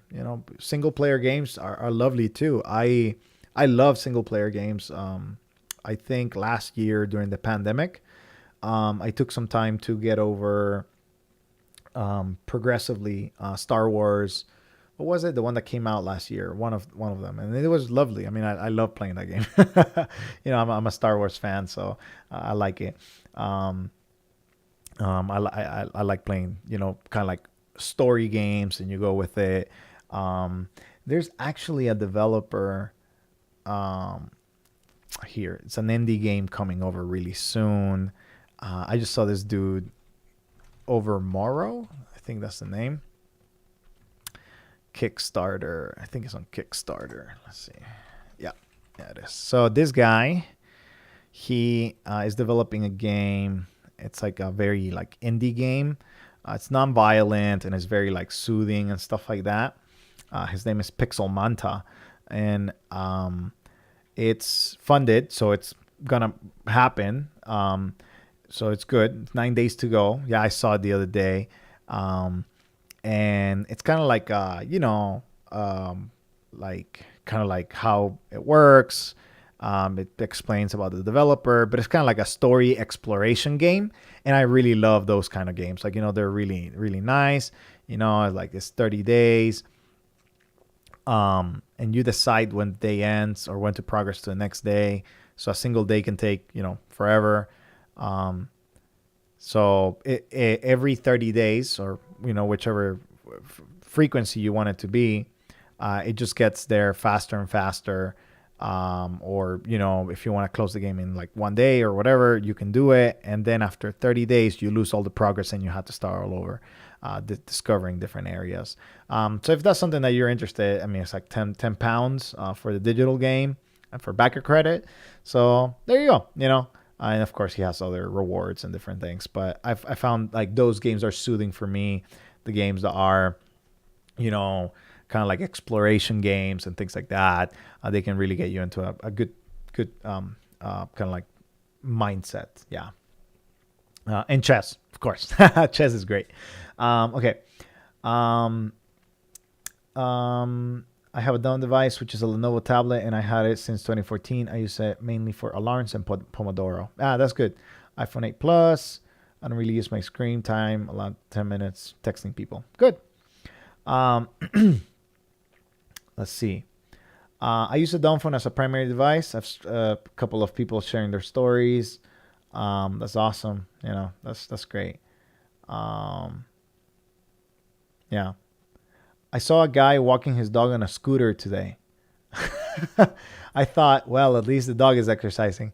Yeah, I've seen it happen. I personally enjoy walking my dog and going on walks with him, and even though I have my electric bike, where I commute with it. I commute with the electric bike, and well, this guy just keeps me in good shape, and like walking, so it's awesome. Let's see. Um, your face looks familiar. Are you from Venezuela? I'm not. I was actually born in Nicaragua. So there you go, Sergio. So I was born in Nicaragua, not from Venezuela. Came to the States like 11, 12 years ago now. Vladimir, question you have. What do you think about BlackBerry devices? The ones with BlackBerry 7 or 10 OS? I still have two of them, and I think they can really be used as dumb phones because of the lack of apps. Very true. The problem right now with BlackBerry devices is that, sadly, the BlackBerry server that activated the devices, sadly got shut down. So you're not able to activate new BlackBerry 10 OS devices. So you really need to get them used. But yeah, again,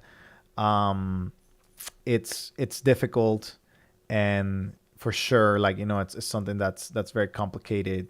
But I think they can still be used in certain regions of the country.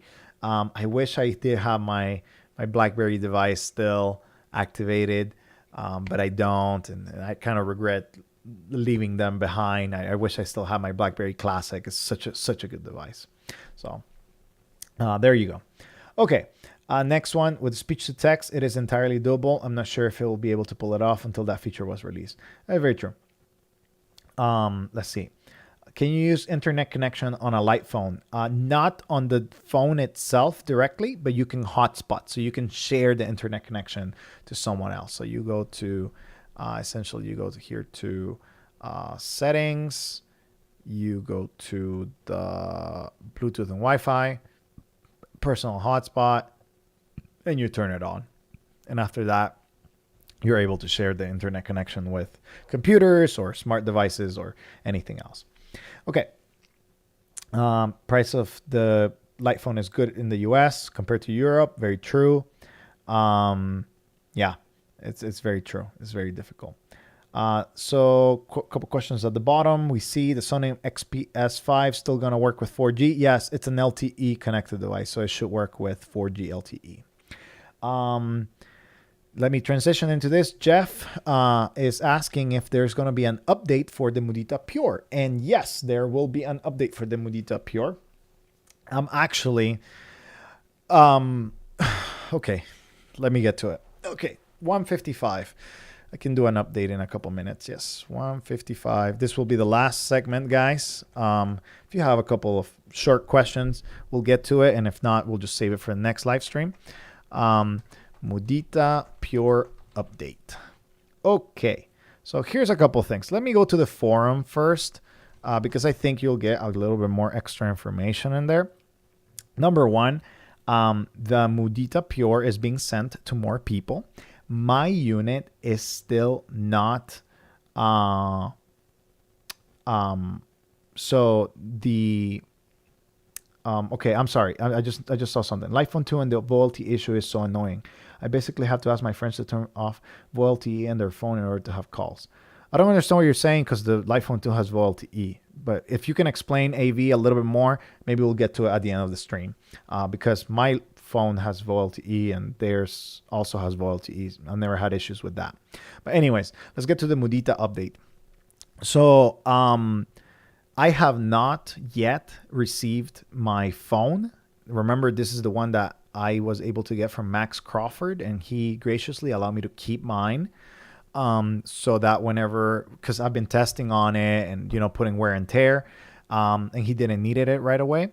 So he is going to be receiving a Mudita Pure brand new, the one that they will send me, my backed up one. I was actually able to get another Mudita Pure from another member of the community. He did not like it. He said, "Hey, do you want it?" And I said, "Yes, I will buy it from you." So I bought it from him. Hopefully I'll get tracking, and I think it's the black version too, so I'll be able to showcase the difference between those two. But I still haven't gotten my personal one that I got from Indiegogo. I haven't been able to get, and supposedly all of them have been sent, but it is what it is. So a lot of people have been getting the Mudita, but for example, here's a couple of extra issues that have been happening. So for example, in Germany, there is no, apparently somebody says that Germany, Kongstar, which is a brand of telecom, they're not able to use it. They have confirmed here, Ursula, who is the community manager, that it works in Germany with T-Mobile, O2, and Vodafone. So it does not work with telecom or Kongstar as of right now. Maybe it's the SIM card. We haven't figured out. You know how it didn't work with the SIM card when we first installed it. You needed a brand new SIM card from T-Mobile, yada, yada, yada. So maybe that's it. But also issues in Canada for the Mudita Pure. Apparently a couple people have been using it. Anybody else on Bell Canada unable to send SMS? So apparently not happening. So they are due to receive the phone somebody else is due to receive the phone on Tuesday. Based on previous comment, getting a new SIM card may be working. So we still don't know. Maybe that will work it. But again, it doesn't work as of right now with their current SIM card. So maybe get a brand new SIM card when you get your Mudita Pure. A couple of extra people. I received my Mudita Pure today. Here's my unboxing wishes. Okay, well, it's a couple things,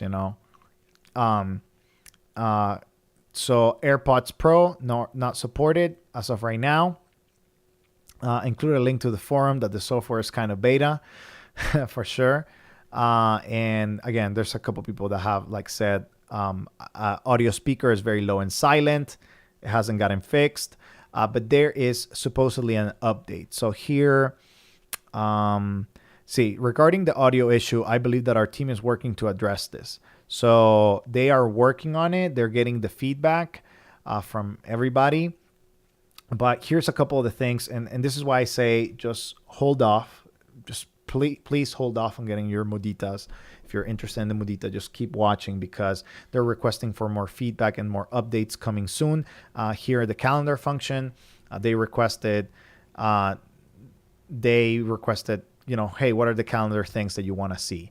So as we know, the calendar function on Mudita is not finished yet, but they're working on an update. So the updates are coming. We don't know when they're going to come. I really don't know. I really hope that it comes, I don't know, sometime in, give me a second, getting clear all. There you go. Probably, hopefully by the end of April. I got my device, I believe, at the beginning of March, if I remember correctly, or end of February from Max. And of course, yeah, it's been like 3.5 weeks, 4 weeks now that I've been testing the Mudita. So I hope that a month and a half, 2 months after release, they'll able to push the first update. And it's not gonna fix everything, but it can fix a couple things here and there. The other thing is that a lot of their other products are also having issues.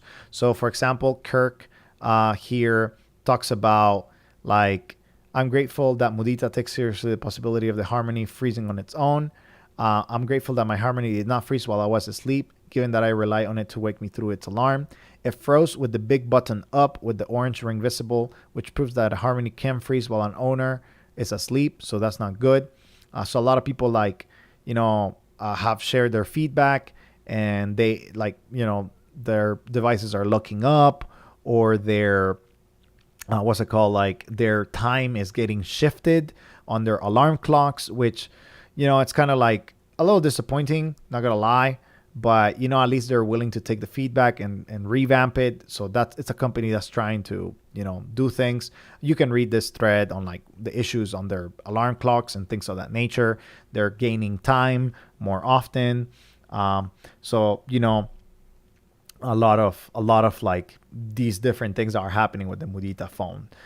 So check out the forum. Make sure to be in there, involved, and asking questions before you get your device.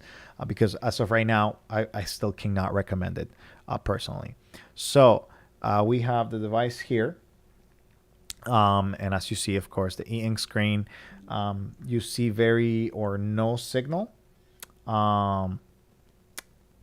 And right there, as you see, like it's the kind of like here. Let me change let me change this. Display and keypad, display light. Let me put it on so that we can see it as we go navigate through it. So a couple of updates on the Mudita front. I still don't have really reliable service. That's the main drawback with this phone. So the biggest issue so far is that the signal goes back and forth, in and out, in and out. And it's just really rough. It's really difficult to use. Sometimes I go out and I don't have signal. Sometimes I go out and I do have signal and it's the same area. I think the modification that they did to the antenna, whatever they modified, is really messing up with the signal and not really providing consistent and reliable, signal to talk and to text people. Text messages are still a mess. When it comes to the one-to-one, you're able to send and receive on T-Mobile networks and on AT&T. But group text messages are still not able to be received very reliably, things of that nature. Another thing, and here, let me make a call, maybe see if it shows up. But sometimes, I can call here. Sometimes it relies on 2G. So I don't know if you can see it there, but all right. There you go. So there you go. So as you see, sorry, I'm trying to, okay. I'm just going to answer. And, oh. All right. So when I call, it's really small. The font is really small. And I'm trying to like, maybe if I just do this. I'm trying to. That's blurrier. There it is. Okay. Test. Maybe you're able. As you see, there is that 2G button up there. Here at the top. And sometimes it's 2G, and sometimes it's LTE. When it's 2G, the call quality is atrocious. I mean, it's can you have a phone call? Yes, but it's just not great. Yeah, I mean, like it's just not gonna happen. It's not serviceable. The 2G it's sometimes not present, to be honest, in certain areas, so it's very difficult. Sometimes what I have to do is I have to let me see. Sorry guys, I've been changing the focus. So sometimes what I have to do is I have to go to network and switch the SIM cards. This is my tester phone number here. So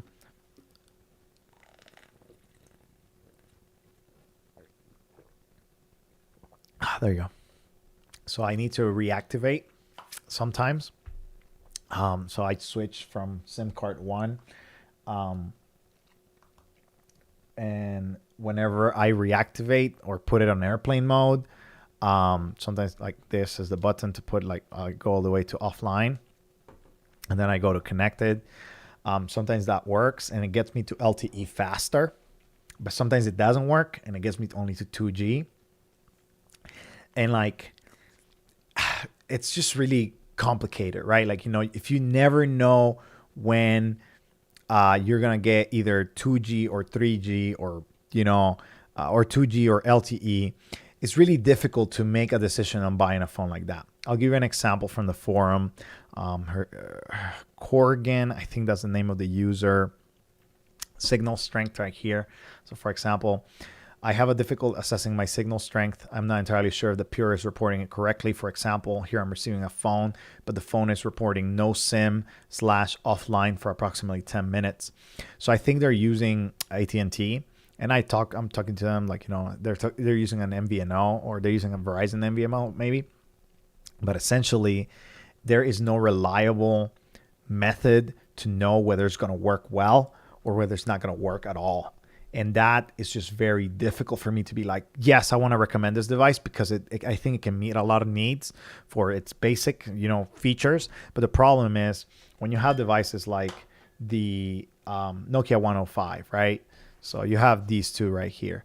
Okay, sure, the screen is different. You have an LCD screen here versus a e-ink screen. Advantages and disadvantages, of course.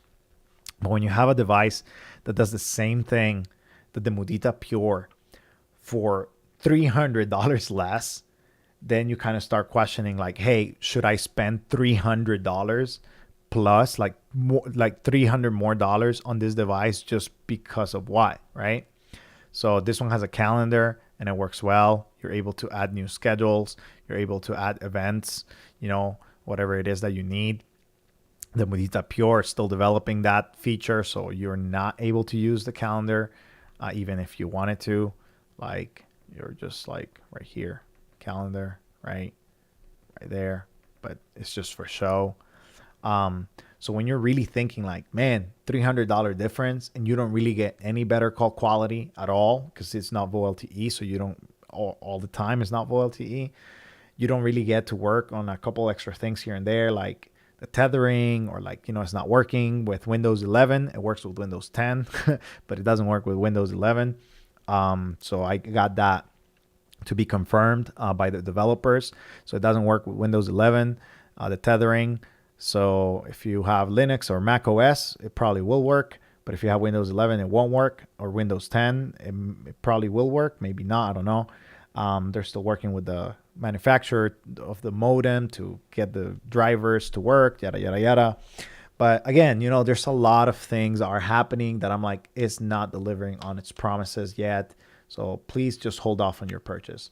So just, FYI, have that in the back of your mind, the back of your head, when you get a Mudita. and every phone has its drawbacks, right? Like, not there's no perfect phone, but just, FYI on the Mudita stuff right now.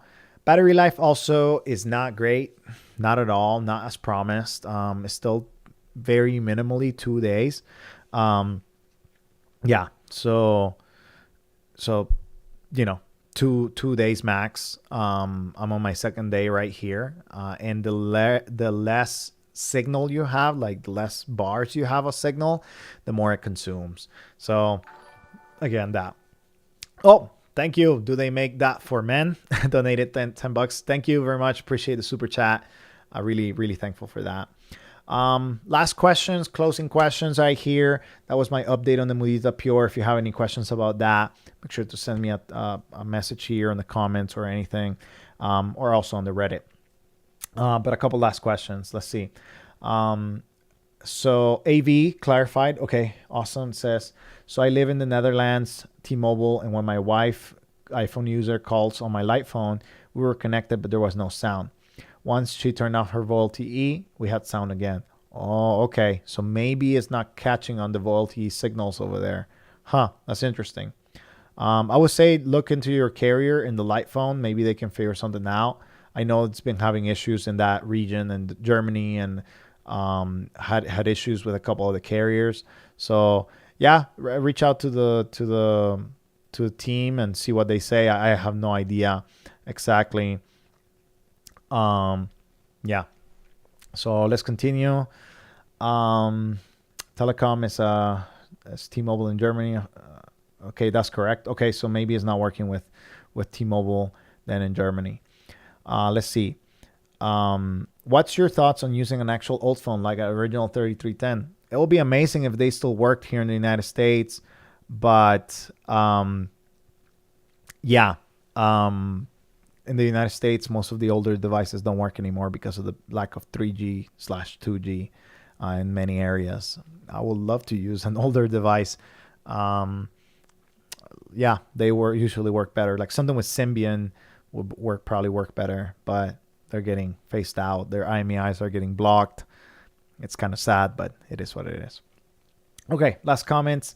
If it is the antenna and not software, the Mudita won't be any good without any hardware revision, which will not do anything to help existing customers. Very true. Very true. Unless they offer replace antennas for free or something. Yeah, I doubt it though. It will be useful at 3310 when you want to defend yourself from an attacker. Very true. Jimby, what football team do you support? Football American or soccer? Which one do you mean? Yeah, that's, but if you mean soccer or football, real football, right? It depends. It depends on the league. I'm an Arsenal fan for the EPL, for the English Premier League. And then for Spanish league, I like Madrid, Atletico Madrid. Real Madrid is good too. I enjoy watching Barcelona, but I'm not a Barcelona fan. I just like watching them. They play really good football. And on the American football kind of side, I am a Minnesota Vikings fan. So if that helps to understand a little bit of my preferences. Italian league, I go with Milan, AC Milan. And I just enjoy watching soccer. I enjoy watching football a lot. I enjoy playing it. I enjoy watching it. It's something that I enjoy. I think that was the last question, everyone. Thank you very much for watching. And I really appreciate your time today. If you have any questions or comments or anything, make sure to find me either on Reddit, on the Dumbphone Reddit. I'll showcase it here as we go. So Dumbphone Reddit, I'm pretty active there. And if you have anything in particular or any questions, make sure to go in there. I post my live streams, post the questions or anything. You can message me right there. User jbriones95. And